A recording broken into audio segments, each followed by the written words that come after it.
Didn't think I'd make one, did you? Well, I didn't think so either. But after what I saw on SmackDown, because I did watch it, and I'm like, it's not bad, but what's really there to do a review on? And after I saw that Alex didn't do a review of SmackDown and JD didn't do a review of SmackDown, I'm like, okay, what do I care about doing? Because SmackDown really didn't have anything new to add to what they've been doing. Pretty much, this is a wrap-up. They've already done the recordings, and what we're seeing is pre-recorded, as far as I know. When it comes to AEW, well, let's make this very clear. Is there anything more better than what we saw on Dynamite? No. It's still the same stuff. There's not much really added to it other than the Continental Classic. So when I watched it, and I did watch this, I will tell you nothing new has been added. Nothing. Nothing brand new. And you're going to say, well, what happened with Deonna Purrazzo and Taya as well as Toni Storm? I will talk about that. What do you think about what's going on with why not Adam Cole? Why not MJF? Why aren't you excited about that? Well, I'll talk about that. But essentially speaking, anything else substantial, there isn't. Just adding to the Continental Classic. So let's open with the Gold League. We got Will versus Ricochet. Now, I heard what JD said when it came to Ricochet and Jesse as well. They are not liking his new character. They hate it. They wish, well, I believe Jesse really hoped he'd get himself a manager. And JD doesn't care about it. I don't know what happened with Alex. I did not check with Alex to see how he has been dealing with the new character development persona. I can only go by myself. I'm going to tell you this. Is it good? No. As I said in my Dynamite review, when it comes to Ricochet, his persona is still very new. Is it over the top? Yes. Is it annoying? Yes. But can he refine it to make it better? Yes. I just don't know how long it'll take him. And will I like it? But at least I'm open-minded enough to say, look, when you watched him on WWE, he was nothing but a pure vanilla babyface that got nowhere. I was bored with him. Is he a great wrestler? Of course he was. But to be honest, if you look at Ricochet now, compared to Ricochet on the main roster, no matter if he was Raw, SmackDown, you get way more better wrestling, high-flying wrestling, than you did in WWE. I'm being honest here. When you look at what happened between him and Will, flat out, any match that he had in WWE, and TKO WWE for that matter, is pale in comparison. He literally could never go full tilt. It's obvious he could never go full tilt. And when you watch the match, since he's been there, he's been able to go full tilt. And I give that to him because a lot of wrestlers, like, look what happened with Moxley when he was, oh my goodness, it has been so long since I remembered his name. I literally forgotten his name. What was it? Roman Reigns, Seth Rollins, and I can't believe John Moxley. I can't remember his name. I've forgotten it. You know what? I'm not even going to worry about it. But you know how it was for Mox when he was himself over there. He never really pushed very far because they didn't want him to push very far. So when you see it, I bet you'll remember his name in a few minutes. I'll remember Mox's name in a few minutes. But when you see it, when you compare him to Ricochet, Ricochet was pretty much even less than when Mox was doing it. And I can see the difference of the wrestling style. I can feel the difference. And it's great, and the match was great between him and Will Ospreay. But when you see what the development is for the character for a Ricochet, it's like, it's going to be a hard one. I'm not going to lie.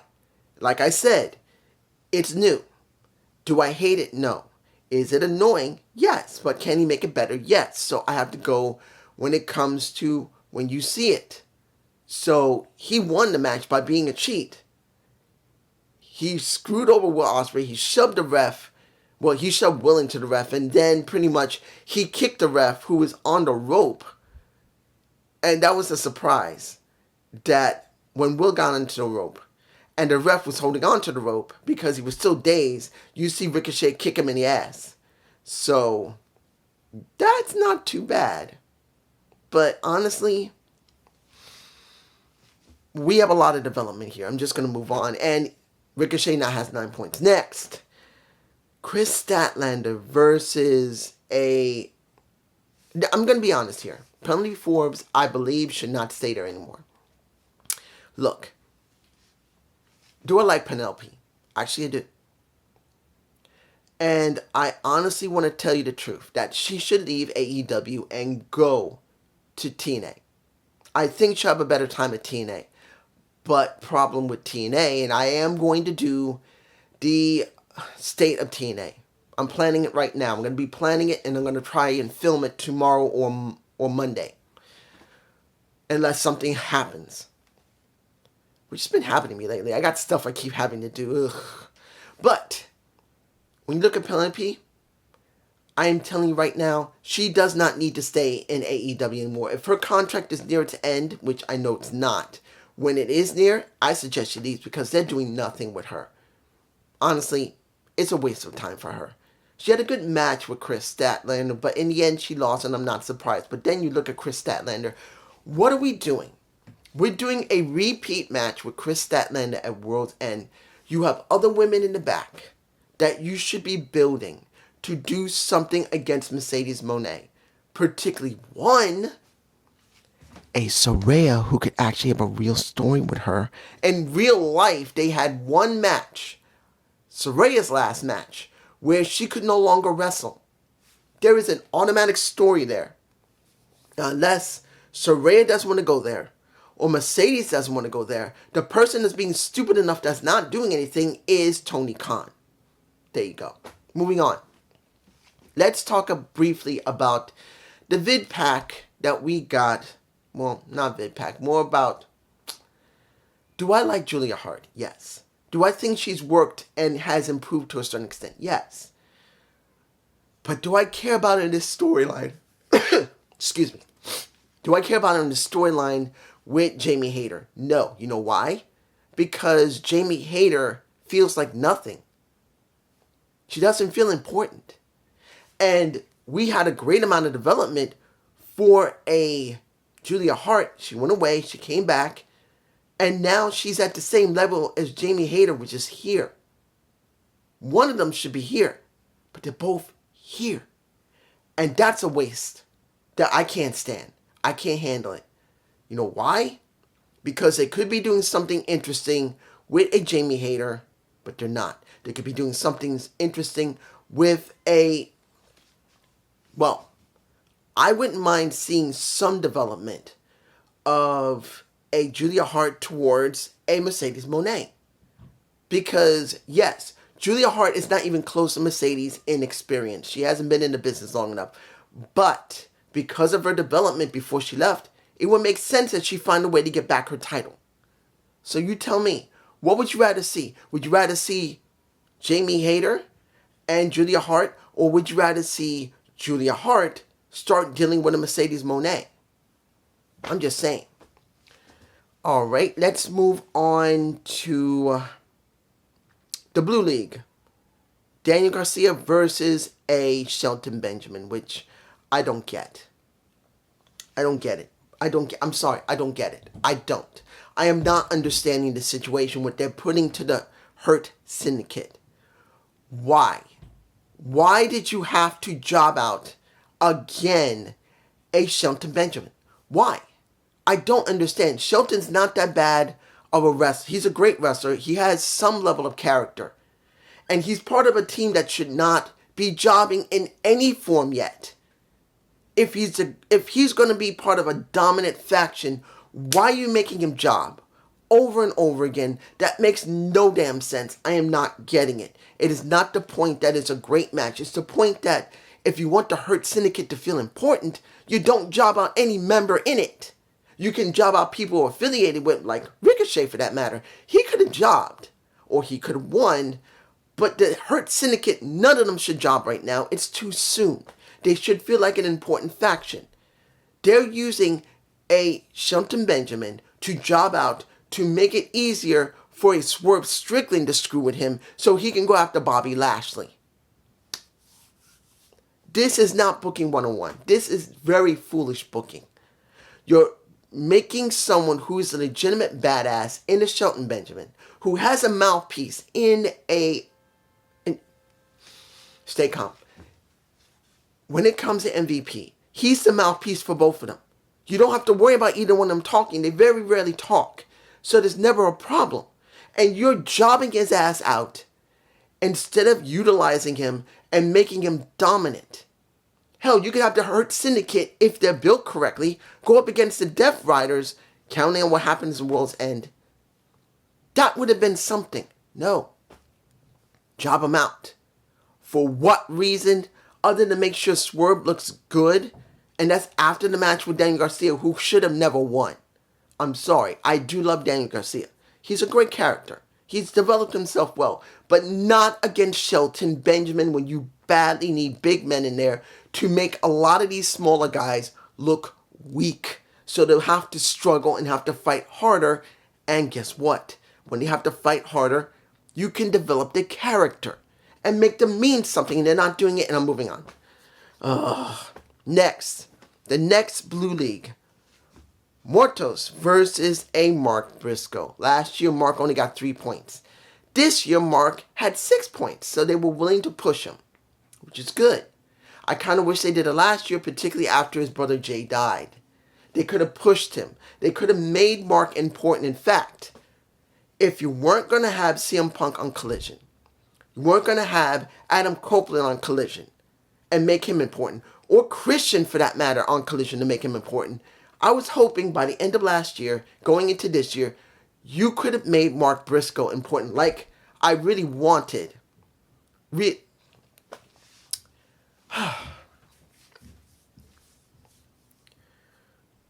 I'm like, you had so many people that could have been used. And honestly, nothing. I know some of them got injured and they had to go off, and that happens. It just happens. But there's so many people that was on that roster who were not hurt that they could have gone with. And they didn't. And right now I see Mark Briscoe. I see him. And I'm thinking they could have built him up, made him important. Nope. He isn't important. Being a part of seeing him part of the conglomeration is not enough. And seeing that when you look, that still many people are out. And when they come back, I doubt they're going to be pushed any better than Mark Briscoe. It becomes very frustrating. And yes, the match was great with Beast Mortos. But I'm like, now what? What do we do now? And it's just frustrating to see this. It's frustrating that we're getting this. And yes, Mark won. Fine. But what happens next? You still got several people who still got 9 points. You have Ricochet got 9 points. He's got 9 points. And now we move on to Claudio versus Darby Allin, which I was not surprised about Darby Allin. Darby Allin and Claudio, great match. Wonderful match. But if they're going to make the Death Riders mean something, there was no way Darby was going to win. And he didn't win. He got laid out with brass knucks. They decided to protect him using brass knucks. Fine. And I'm alright with that. But now I'm thinking, once it was all over, Will came out to save him. Fine. Okay. But now what? What now for Darby Allin? What's going to happen with Ospreay? What type of stories do we have for them? Because when you look at where they're building, the only thing they have anything substantial is Death Riders with the title with Mox. And then MJF with Adam Cole, which is a cold storyline. Let's get to it. The face-off. And seeing MJF with...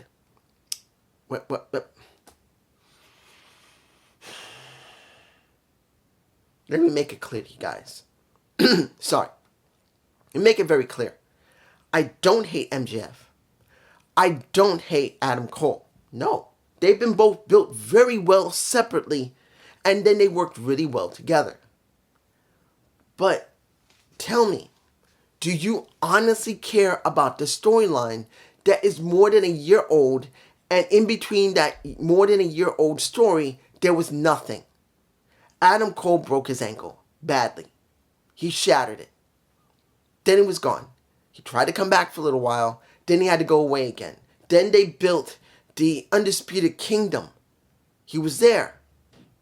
Brought in everybody. You brought in Wardlow. And then it was over. Wardlow hasn't been seen since. Then Adam finally comes back. But then in between the time he was gone, MJF went away. He was injured. He tried to get himself taken care of. And he did a movie. He came back.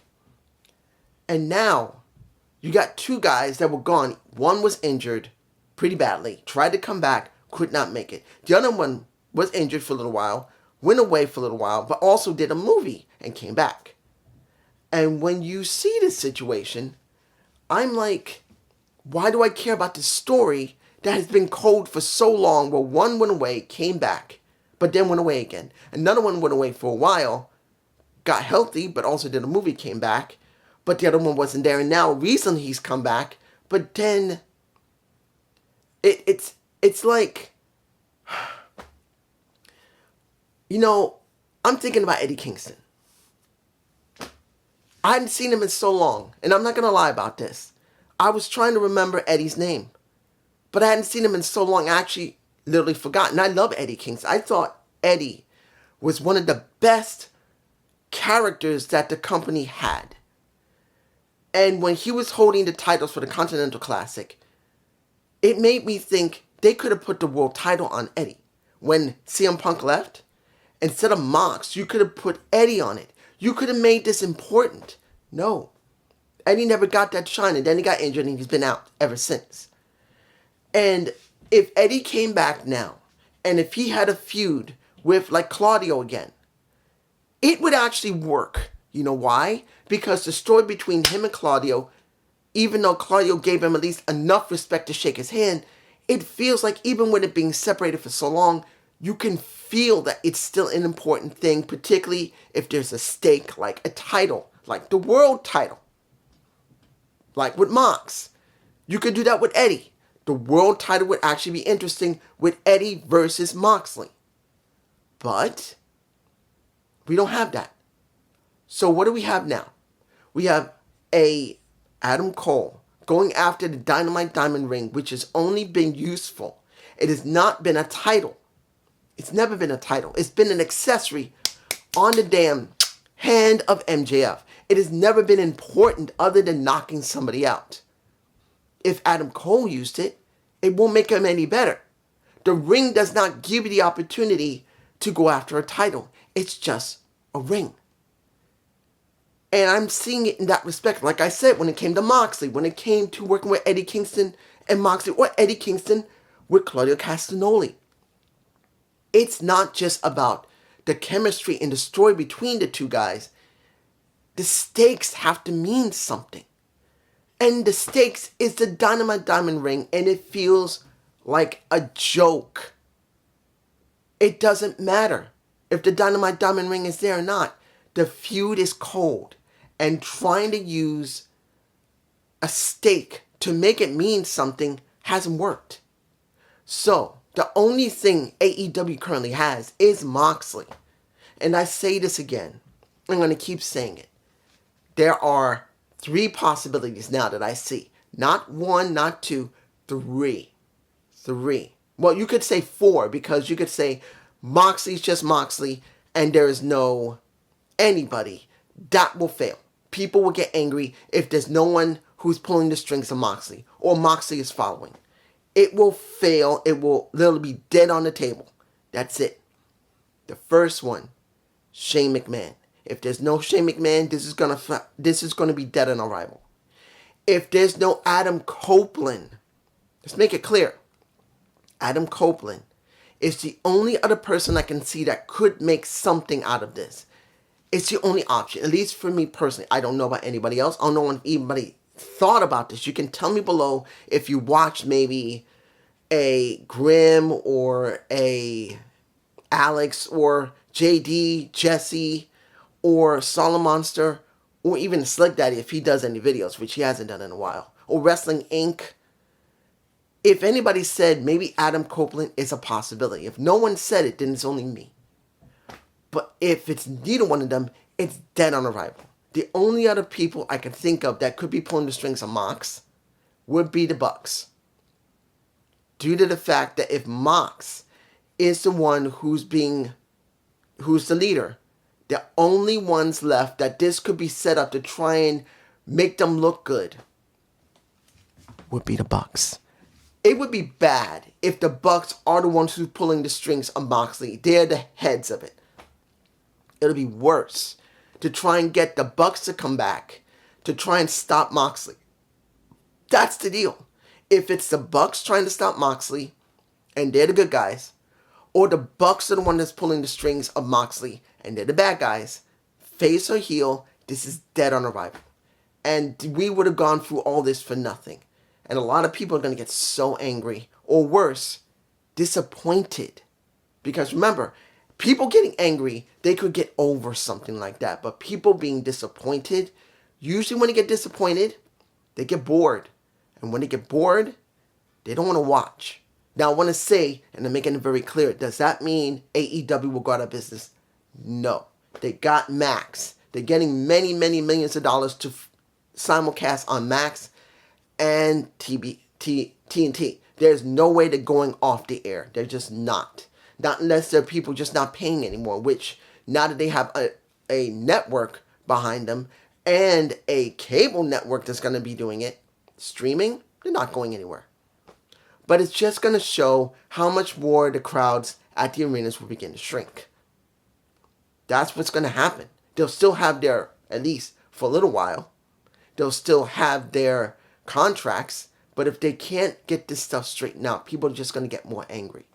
And then they'll get disappointed, and then they won't want to watch. But it's just me. Peace.